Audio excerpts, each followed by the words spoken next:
અમદાવાદમાં 10થી વધુ વેપારીને ત્યાં ફૂડ વિભાગ દ્વારા દરોડા પાડવામાં આવ્યા। કેરીના રસના વેપારીઓને ત્યાં કાર્યવાહી કરવામાં આવી। શંકાસ્પદ કેરીના રસના સેમ્પલ લેવાયા। ગુરુકુલ રોડ પર આવેલી શ્રીજી ડેરીમાં પણ સેમ્પલની કાર્યવાહી કરાઈ। સેમ્પલના રિપોર્ટ આવ્યા બાદ કાર્યવાહી કરવામાં આવશે।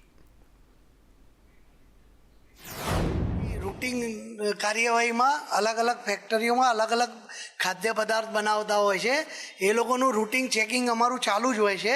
જેમ કે આજે આપણે શ્રીજી ડેરીનું કારખાનું છે ગુરુકુલ રોડ ઉપર, ત્યાં આપણે આવ્યા છીએ।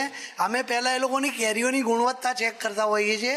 એ ગુણવત્તાના આધારે એ લોકોનો રસ કઈ રીતના બનાવે છે, કઈ રીતના મેન્ટેન કરે છે એ જોતા રહેલા છીએ। અને એ લોકો આ રીતે મોટા કોલ્ડ સ્ટોરેજમાં એ લોકો પોતાનો રસ ભરતા હોય છે।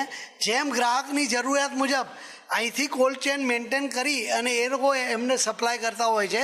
અને આપણે આમાંથી જ નળમાંથી જ અત્યારે હાલ એક નમૂનો લીધેલ છે, એ નમૂનો લેબોરેટરીમાં ટેસ્ટિંગ માટે મોકલીશું। એ નમૂનાનું જે પરિણામ આવશે એના આધારે આ કારખાના ઉપર કાર્યવાહી કરવામાં આવશે।